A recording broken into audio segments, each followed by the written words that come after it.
Olá, União Brasil já está no ar. Em Fortaleza, o prefeito Roberto Cláudio pretende terminar de construir 2 dos cucas inaugurados por Luiziane Lins em 2012. Até mesmo o Jardim Japonês vai receber intervenções para melhorar a sua estrutura e a sua segurança. Uma velha negociação entre policiais militares do Ceará e o governo do estado continua criando tensões. O irmão do governador, Ciro Gomes, chamou os PMs de marginais. Na Assembleia Legislativa, a falta de parlamentares já causou o cancelamento de 2 sessões em aproximadamente 15 dias. Amanhã, o projeto de decreto da Câmara Federal que trata da cura gay deve ser apreciado. Enquanto isso, aumentam os protestos contra o deputado Marco Feliciano e você vai conhecer um pouco mais da importância do setor de recursos humanos nas empresas que investem cada vez mais nesses profissionais.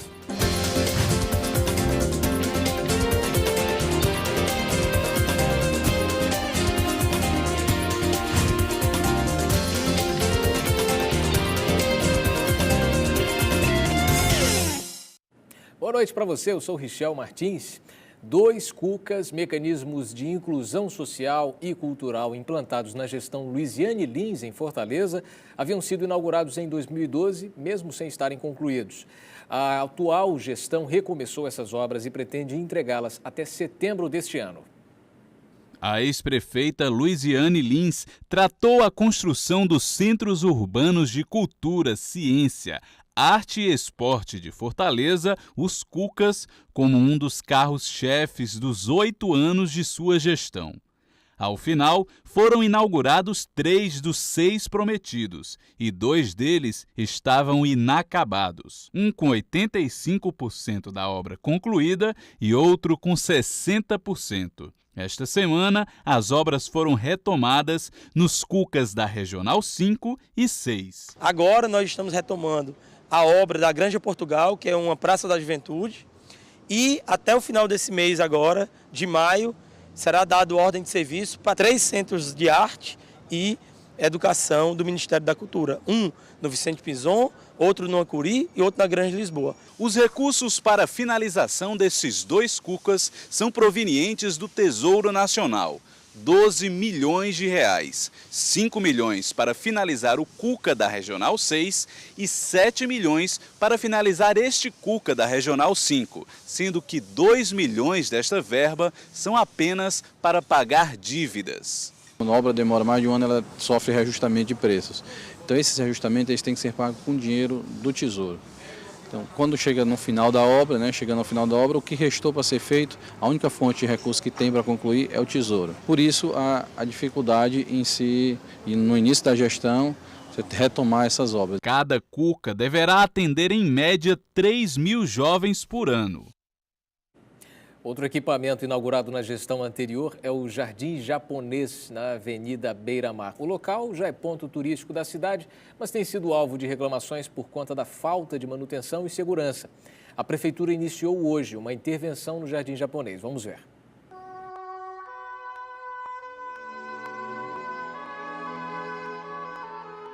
Inaugurado há pouco mais de 2 anos, o Jardim Japonês proporciona ao visitante uma pequena viagem à cultura oriental.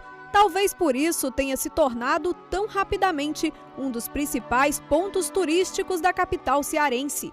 Mas depois da inauguração, o espaço parece ter ficado esquecido, tanto na estrutura quanto na segurança. Segurança sempre precisa, né? Quanto mais segurança tiver, melhor. A gente não pode trazer um celular, não pode trazer nada para bater uma foto, com medo. A gente tem que vir sem nada, só com o texto. Porque a segurança aqui é 0. Eu já fui assaltada 5 vezes aqui. Nascente de água e lagos, que na cultura nipônica simboliza o acúmulo de experiências na vida. Mas no caso do Jardim Japonês, o acúmulo é de sujeira. Por meses, as bombas e filtros ficaram parados e, com isso, a água está assim, totalmente poluída. Por isso, a Prefeitura Municipal de Fortaleza, através da Secretaria Regional 2, resolveu intervir. Os reparos e melhorias começaram hoje. Nós estamos fazendo essa ação, esperamos até sexta-feira que isso seja concluído, detectamos alguns vazamentos, tá certo? Isso já está sendo retirado. A segurança, nós fizemos um ofício ao secretário Veras, tá? para que ele tomasse as providências necessárias com a permanência de um guarda municipal aqui diuturnamente, para que ele possa cuidar e evitar vandalismo aqui no jardim. A obra inicial custará cerca de R$11 mil, mas esse é só o primeiro momento das transformações. Na cultura japonesa, cada espaço desse tem um significado. Então a gente vai fazer essa comunicação visual para que as pessoas entendam o que é esse espaço aqui. No segundo semestre deste ano, o local deverá receber também um restaurante temático. A parceria público-privada ainda será definida, mas promete movimentar ainda mais o Jardim Japonês.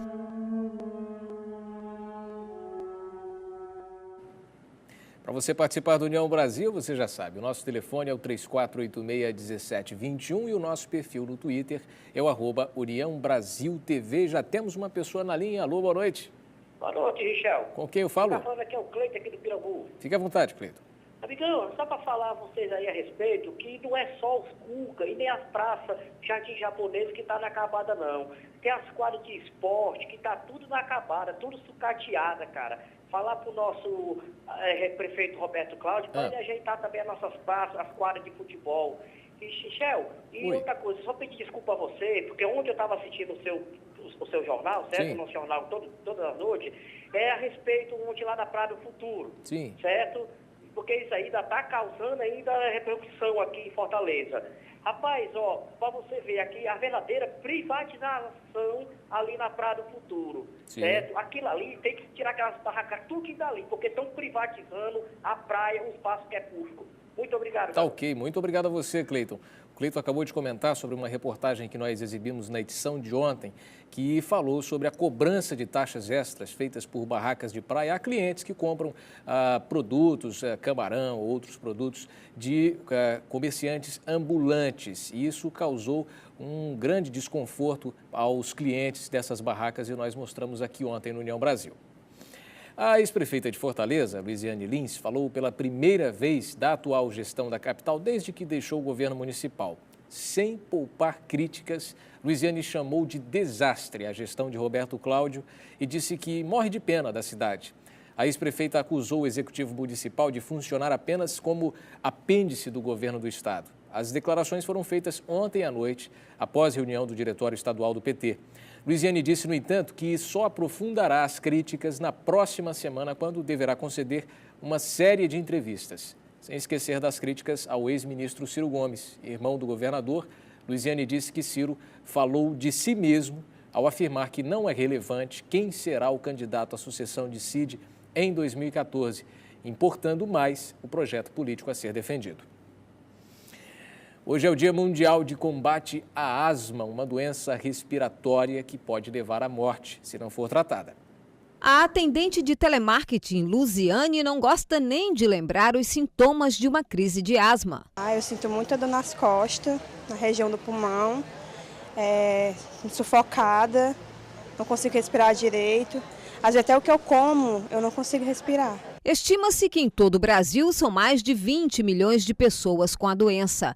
É o quarto maior motivo de internações no país, tendo gerado somente em Fortaleza quase 5 mil internações no ano passado. A asma é uma doença inflamatória das vias aéreas pulmonares, das vias aéreas respiratórias, uma obstrução ao fluxo de ar das vias aéreas, uma obstrução reversível, que pode ser revertida com medicamentos. No mês de maio é feito um alerta sobre a doença em todo o mundo. Afinal, sendo tratada corretamente, as crises diminuem e os riscos de morte também.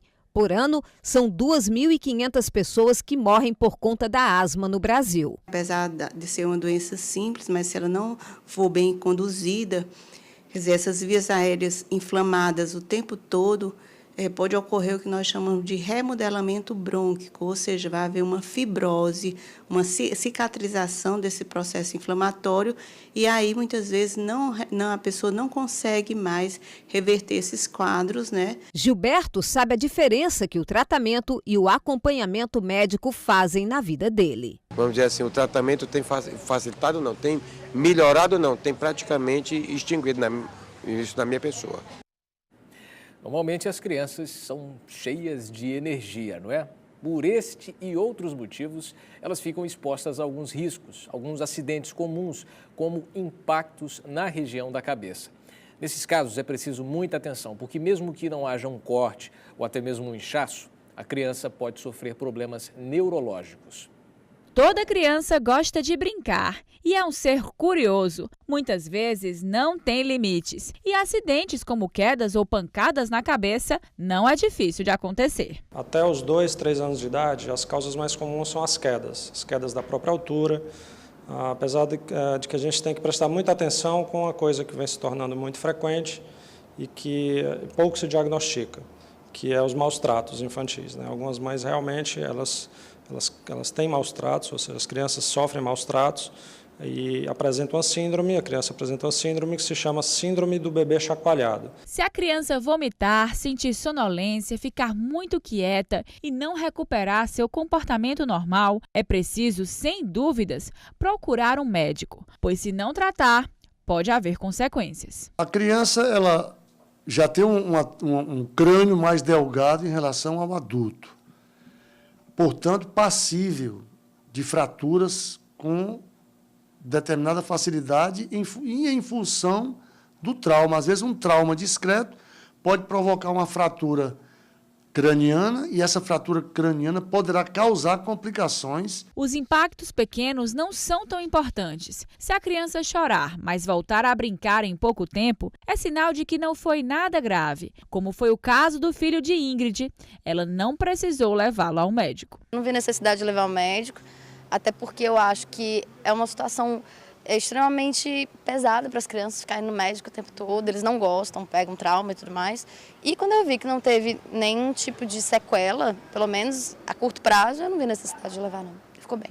E a população da cidade de Fortaleza sabe que pancada na cabeça, principalmente em criança, é preciso de atenção. Claro que é, porque uma criança está em desenvolvimento, né? Se ela leva uma pancada, praticamente vai atrasar alguma coisa no desenvolvimento dela. Qualquer pancada em certas idades, a gente tem essa preocupação, até aquela questão da criança não dormir logo em seguida, ficar acordada, né? Isso é toda a recomendação que a gente recebe, né? Mas melhor que um bom tratamento é a prevenção. Evitar que as crianças fiquem muito sozinhas, sem uma supervisão de um adulto, para que evite essas quedas e evite essas consequências futuras.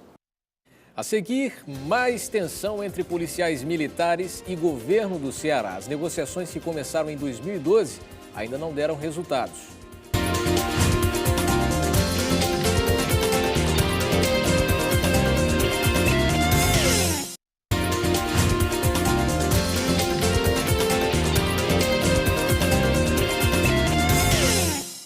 Já voltamos com União Brasil e mais uma participação por telefone. Alô, quem fala? Boa noite, meu amigo Michel. Boa noite. Tudo bem? Tudo certo. Com quem eu falo? Com o Roberto. Roberto, fique à vontade. Michel, meu amigo, eu estava vendo essa reportagem em relação à asma. Sim. Isso é um problema realmente muito sério. E para aproveitar a matéria, eu estava vendo na internet que estão querendo trazer médicos da Espanha e de Portugal. E vi algumas pessoas falando... Médicos de Cuba, não seria? Mas, meu amigo, isso é muito bom. Porque se o governo trouxer os médicos de fora, pelo menos as pessoas vão poder ir a um posto de saúde, a uma emergência de hospital e ter médico para atender. Pior, meu amigo, é não ter médico, é a pessoa chegar lá e morrer. Não é emergência, porque não tem um médico para atender, não tem um bom atendimento. Então, isso é muito importante. Era até bom que isso acontecesse. Era bom para toda a população, principalmente a população que usa o SUS. Muito obrigado pela Obrigado a você pela sua participação. Talvez realmente ajude a melhorar, já que médicos não querem ir para o interior. É importante que outros profissionais venham para dar um reforço à nossa saúde. Em Brejo Santo, interior do Ceará, o Major Giovanni Sobreira Gomes, da 3ª Companhia do 2º Batalhão da Polícia Militar, foi afastado do cargo, acusado de liderar uma quadrilha de PMs. O afastamento foi determinado pela Justiça do Estado depois que denúncias da Secretaria de Direitos Humanos da Presidência da República e do Ministério Público Federal chegaram ao Ministério Público Cearense, indicando a existência da quadrilha na corporação. Entre os crimes estão abuso de autoridade, torturas, violação de domicílios e corrupção. Ânimos alterados na tentativa de negociação do governo do estado com os policiais militares no Ceará. A categoria quer o cumprimento do acordo feito no início de 2012. Enquanto isso, o ex-ministro Ciro Gomes, irmão de Cid Gomes, radicaliza no discurso e chama os PMs de marginais. Os policiais militares estão insatisfeitos. Desde a última paralisação às vésperas do Réveillon de 2012, nada mudou para a categoria. Quem não lembra dos dias de terror vividos com a ausência de segurança pública? Para resolver a situação, o governador Cid Gomes prometeu melhorias para os PMs, mas até agora, segundo eles, nada aconteceu. A gente continua hoje com os policiais aguardando 20 anos para ter sua primeira promoção. Nós temos policiais no interior do estado trabalhando 96 horas semanais. Não foi aprovado o Código de Ética, que tinha sido debatido e prometido que seria aprovado.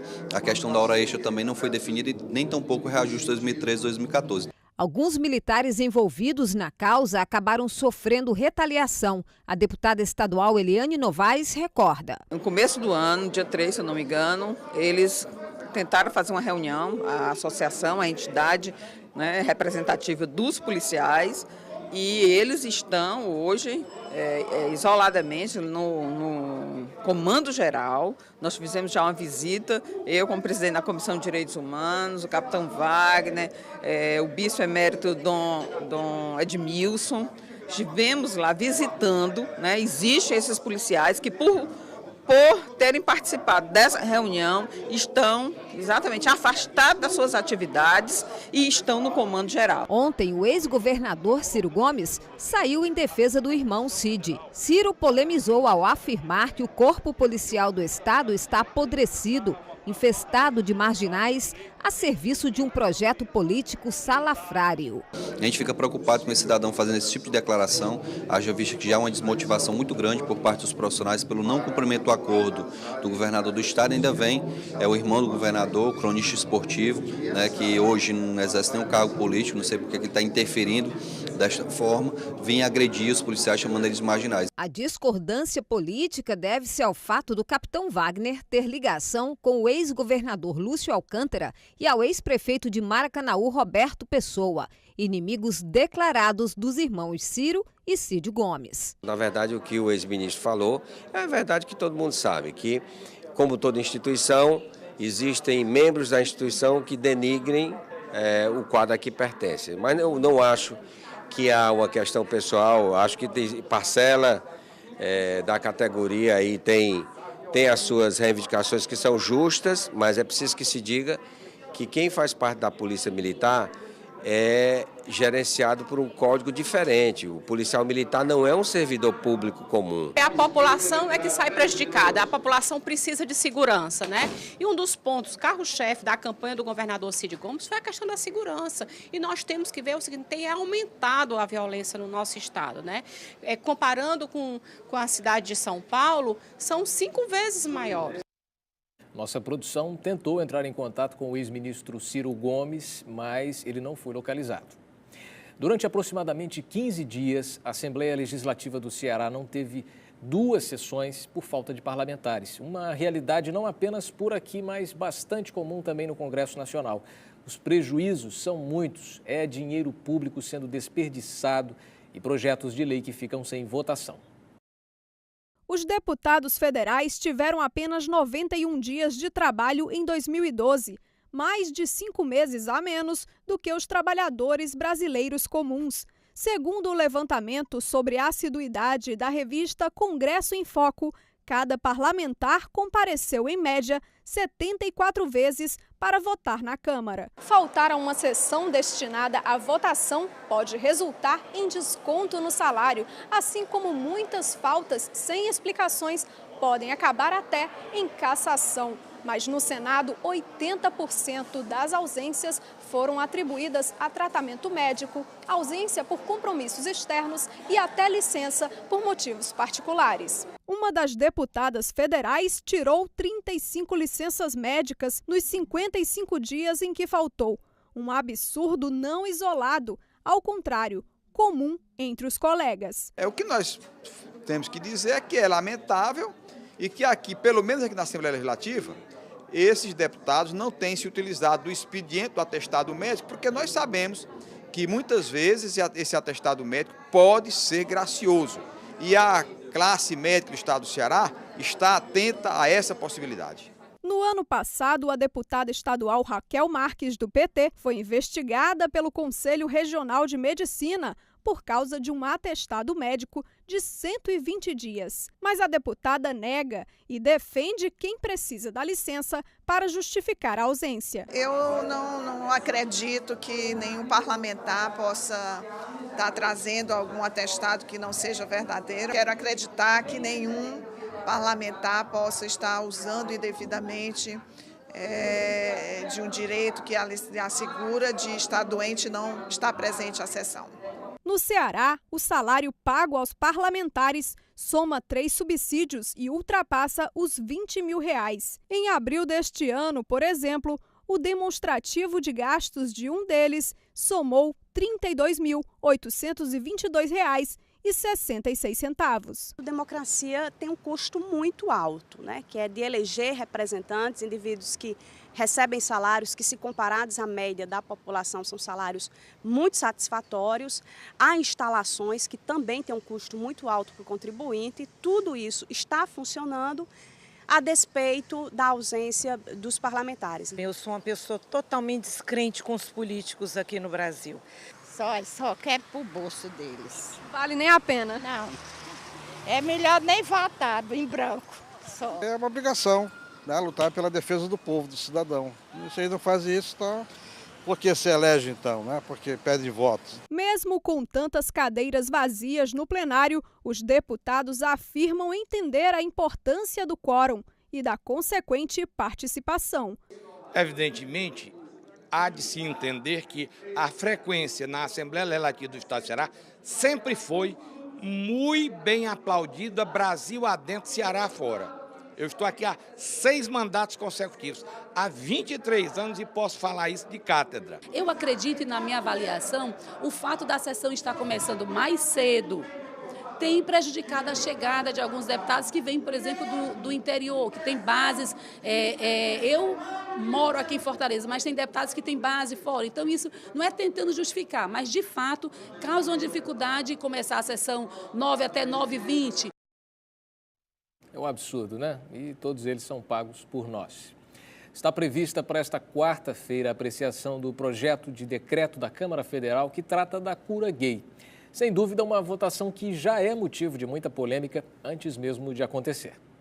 Esta semana, a Comissão de Direitos Humanos e Minorias da Câmara Federal chamará ainda mais a atenção por estar em pauta um projeto que trata da cura gay. Isso mesmo, apesar de há quase 30 anos a homossexualidade ter sido excluída da classificação internacional de doenças, a proposta prevê que a opção sexual pode sim ser mudada. Não com uma vacina ou com um medicamento, mas por meio de um tratamento. Não se trata de uma doença, o mundo hoje ele existe nas suas várias facetas, então é interessante que as pessoas primeiro aglutinem as discussões, entendam o que é a vida moderna para depois trazerem questões mais teóricas e possam não discutir temáticas desse nível. Apesar do projeto estar sendo votado na Comissão de Direitos Humanos, presidida pelo polêmico Feliciano, ele não é o relator desta proposta. O relator, na verdade, é o deputado Anderson Ferreira, do PR de Pernambuco. A cura gay seria feita através de sessões 3 vezes por semana com psicólogos. A partir do momento que você tem um projeto cura gay, você tem que ter bases afirmativas e científicas, essa pessoa que está lançando esse projeto, que a homossexualidade é uma doença. Porque essa cura é uma coisa inexistente. Quem precisa de um psiquiatra, quem precisa de um psicanalista, são essas pessoas que estão formando esse projeto. Sendo aprovado, o projeto suspenderia a resolução do Conselho Federal de Psicologia, que proíbe os profissionais da área de fazerem este tipo de tratamento. Alguns partidos já se posicionaram contra a proposta. Dentro dos nossos limites aqui, junto com os movimentos da diversidade sexual, junto com os democratas do Brasil, com o povo brasileiro que não aceita esse tipo de coisa, nós vamos nos movimentar para que não seja aprovado esse tipo de absurdo. Mesmo sendo tão criticada, nas ruas, algumas pessoas parecem não entender ou realmente concordar com a cura gay. Para curar homossexual seria maravilhoso. Se é para a saúde, se é para o bom, para o melhor, para a pessoa, para o ser humano, seja com quem for, seja com a parte que for, é importante. Como era previsível, a votação da cura gay também trouxe à tona a discussão sobre a permanência do pastor Marco Feliciano na presidência da Comissão de Direitos Humanos. A presidente da República é o cargo mais alto, pode ser ocupado por qualquer cidadão de qualquer denominação religiosa. Agora, ele não pode levar as suas posições para ela passar por cima do contrato social, que é a Constituição brasileira. Então, ele não tem condições de permanecer por conta disso. É um foco de pensamento desviado. O foco, simplesmente ser o Feliciano e não ser a corrupção, a falta de políticas públicas e, principalmente, o desvio da drogadição, que ninguém está fazendo absolutamente nada. No próximo bloco, você vai conhecer um pouco mais da importância do setor de recursos humanos nas empresas, que investem cada vez mais nesses profissionais. Eu volto já.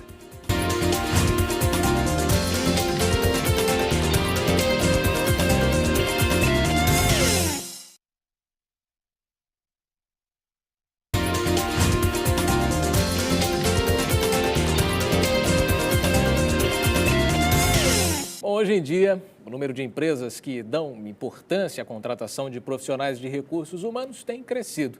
Eles ajudam a melhorar as relações profissionais no ambiente de trabalho, fazendo render a produção de cada setor, aumentando a interação entre os funcionários. Veja só.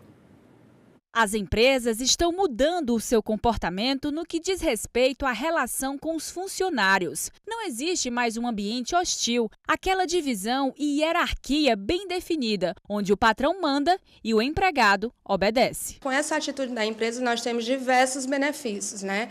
O benefício do bem-estar do funcionário, que com isso vai conseguir contribuir ainda mais para o desenvolvimento do nosso negócio, né? O atingimento do resultado final e, consequentemente, o atingimento do bem-estar de todos, inclusive dos nossos clientes. Tais mudanças refletem de forma positiva no desenvolvimento da empresa através do bom desempenho exercido pelos funcionários. É o que explica este psicólogo organizacional. Os colaboradores vão se sentir mais motivados quando eles tiveram a oportunidade de participar da construção do processo, do projeto da organização. Como perceber as diferenças? Atualmente, todos cooperam, trabalhando juntos, compartilhando ideias. O funcionário precisa ser útil, peça-chave, fundamental para todo o desenvolvimento da organização. Quando nós trabalhamos numa empresa, nós queremos fazer parte de um projeto, né? O ser humano ele tem uma necessidade básica de atribuir sentido àquilo que ele faz. E esse sentido é sempre um sentido coletivo. Competitividade só se for consigo próprio.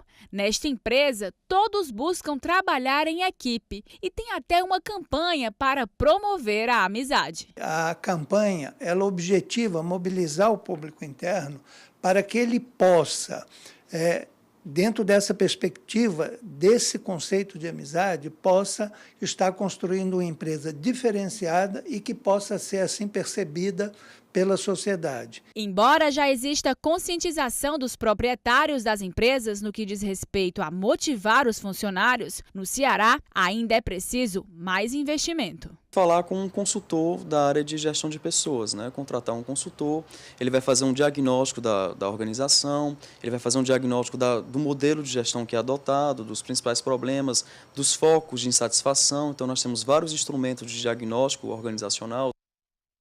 Para você ver como esse trabalho é importante. Vamos agora a outros assuntos de hoje nas nossas imagens do dia.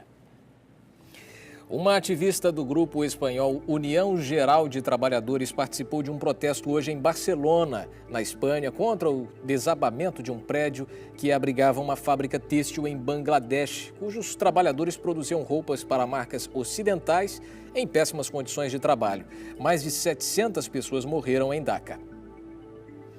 Em Santa Catarina, embarcações industriais têm desrespeitado as determinações do IBAMA e invadem áreas a menos de 800 metros da costa de Florianópolis para a captura de iscas. O flagrante é do jornal Diário Catarinense. O brasileiro Roberto Azevedo, de 55 anos, foi eleito hoje diretor-geral da Organização Mundial do Comércio, a OMC. É a primeira vez que um latino-americano é eleito para um mandato completo de 4 anos com sede em Genebra, na Suíça. Esta moça de camiseta branca no centro da imagem é Amanda Berry, de 26 anos, que foi mantida refém por 10 anos em uma casa no estado de Ohio, nos Estados Unidos.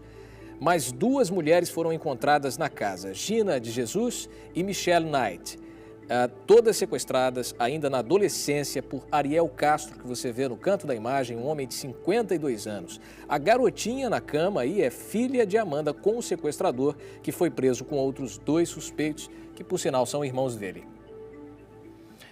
União Brasil desta terça-feira termina aqui. Amanhã você confere outras notícias nos boletins da nossa redação de jornalismo e às 6 da noite, aqui no seu Telejornal Interativo.